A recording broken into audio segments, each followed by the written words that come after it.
Hello, greetings. This is Gilles Mention. I wanted to come and say hello. Wish you a good day. I'm guided I'm called to come here because I am calling myself. I feel it is important to continue to communicate on those important subjects. There is a great deal that is afoot, as always. Change in the universe is permanent. There is nothing in the physical world will ever change. Yet there are certain things that will not change. Everything that's connected to the eternal law of one will never change. For instance, the inner guidance you can always rely on your inner guidance. That's one thing that will never change. This is always has been the compass. It is just we've left the heart here when we moved here in order to create mental process and to live in ignorance, so that we could expand also, so that we could grow, so we could make new choices, we could rediscover who we are. There is a great deal of joy and satisfaction that will come as a result of having come into this matrix to overcome the four pains, which is to be born, to grow old, to be sick, and to die. The Buddha expressed that once you return to that light, you ascend into the light. Those things are mastered. There is no more. Many masters have come to discover that. Yet there is nothing wrong in letting go of the physical body. A physical body is just a vehicle. If we need to let it go, we'll continue.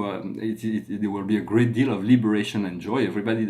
Usually that people when we die is because it's the end of the process. There is no more for us to do there, and so we have to accept death. As the more we embrace death, the more we'll be able to fully live our life without fear. And so the general message for us today is yesterday I wanted to say to let go of fear. Today I want to say let go of guilt. We all have reason to feel that we are guilty of something in relation to whatever, and others can be guilty of whatever. But it is good to forgive, to forget, to let go of all judgment, to move into a state of innocence, to return to that state of serenity, and to forgive ourselves and not to put judgment on others for following their own path. For there is a justice, a law of God that governs the world. And so trust that and do not get involved in other people's business, unless it is a co-creative process of joy.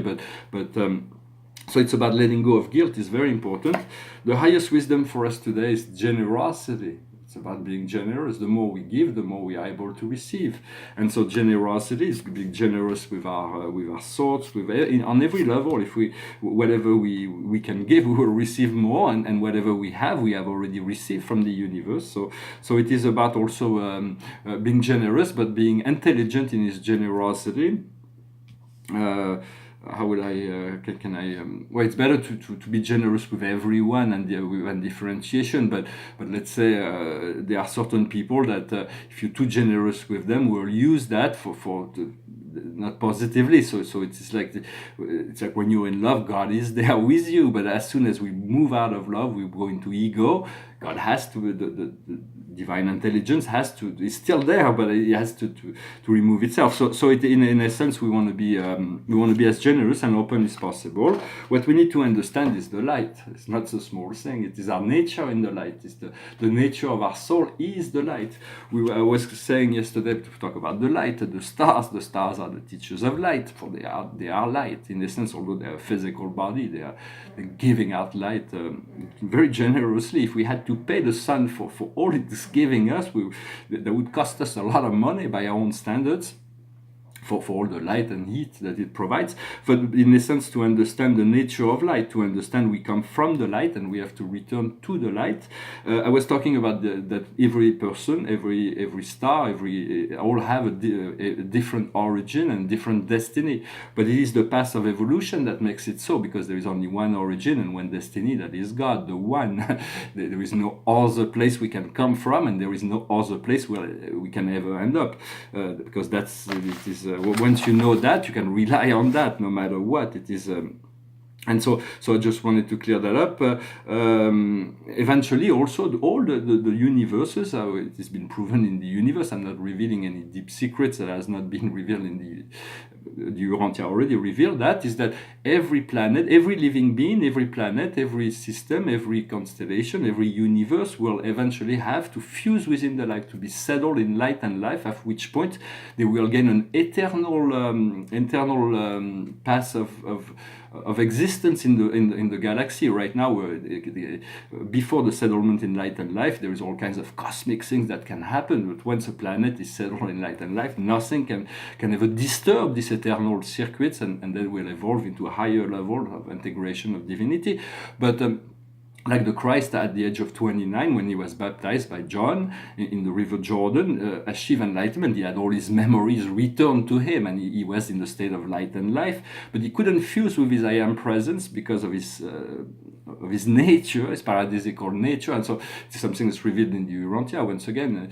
And then so his I am presence personified, which is something that was unexpected, but it became the head of all I am presence. I wanted to thank all the I am presence on the planet and the universe for they have been so much support to me in every possible way, every day. There is so much that is been given to me through this I am collective I am presence.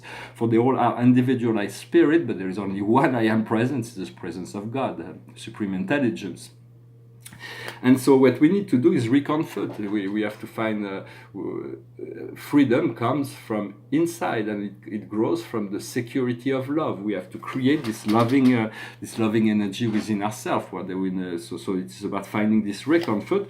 And there's something will come to find consolation. We'll be able to find this reconfort through this consolation. For it is we have to heal the wounds of the heart, but the wounds of the heart cannot be healed until they are felt. If we have a very negative, we have something from a memory that makes us sorrowful, for instance. If we try to avoid that, it cannot be healed. We have to feel it all the way through, and then once we felt it all the way through, trust that it will be over. But until we are able to face our own emotion, for it is about the healing. The most important healing is in the emotional body. Beyond, of course, the physical body is important, but much is conditioned by our emotional state. And so today is the card of the day from the Akash is the wish. Why do we wish for? What is the request we're making to the universe? What are we asking for? Focus on what you really want, for the universe is always listening. I also wanted to say that it's better to do something and fail than to be afraid that if you're going to do, you're going to fail, because you'll never know. First, you'll never know, and then even if you fail, you'll learn something that will get you a little bit closer to your goal. So very important to let go of fear and let go of guilt. So yeah, I don't want to go too deep into. I also wanted to say that very soon we will be able to reconnect to this inner Earth. There is a very advanced civilization. Eventually, we're going to grow in our knowledge of the universe. We'll come to realize most planets are hollow, and there are inner civilizations that are usually much more advanced than the outer civilization. But the Agarthan, they're called Agarthan, cannot really they want to come, they can already make this contact with us, who are willing and welcome and benevolent. Just ask during your dream state to be taken there, so you can visit this kingdom, this marvelous place, and to bring back that memory. It is important to be precise and to ask so that you can reconnect to those already. The light from this plane is this place, the inner Earth, is emerged from the South and North Pole. There are other entries, but they're very protected, because there was some armies that were trying to invade in the past, and so but they're much more advanced, so they're not in any danger. They're just protecting the entries of that world until we are ready. But in many sense, the aurora boreal is the light that comes from the inner Earth, and this light is becoming bigger.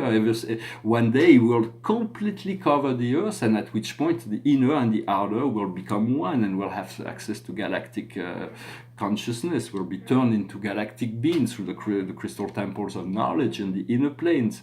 So there is all kinds of wonder that are awaiting us. It is just a matter of attending to whatever's needed to be attended today, and be at peace with that.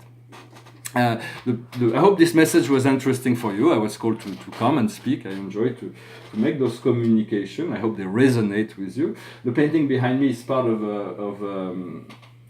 a series of interior. This one is from 2009. There is all kinds of those paintings have there is all kinds of subtleties. This one has unique about this one. It's got this kind of skylight, but I may restore it a little bit here. I'm not even sure it's needed. It needs it, but there is all kinds of those little paintings allow me to explore things I could never explore, like doing abstract painting is really not in my temperament, and it would be too much decoration.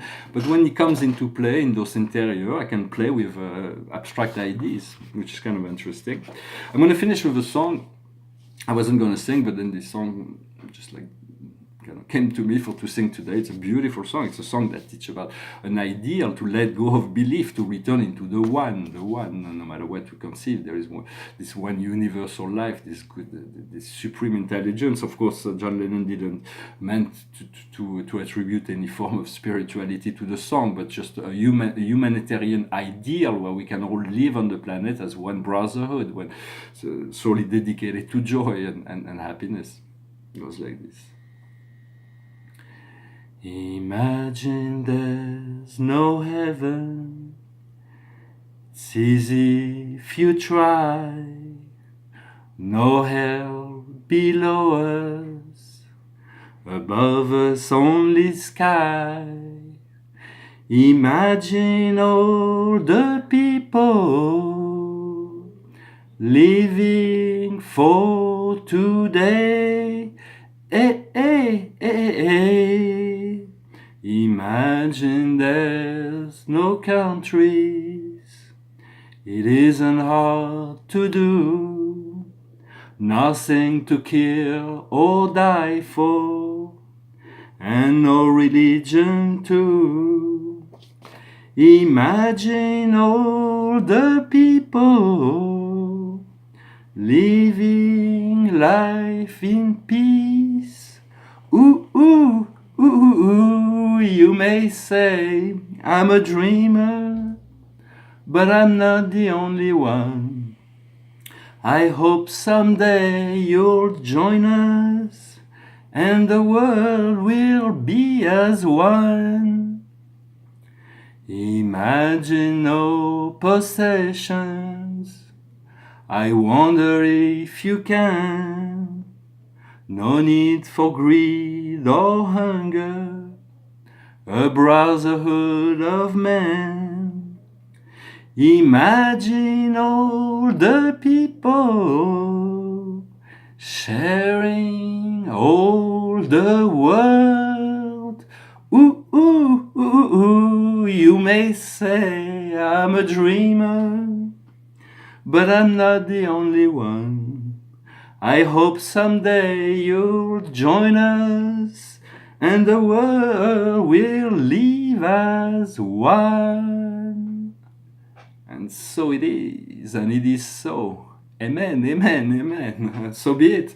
And so we're moving towards that, this great ideal of golden age civilization where all beings can live in peace and security. And so there is much work to be done, but the universe is helping. And so very soon we're going to be able to see major turning points that will be assisting us in that process. I hope this video was interesting. I wish you a wonderful day. Thank you very much, and I'll talk to you later. Namaste.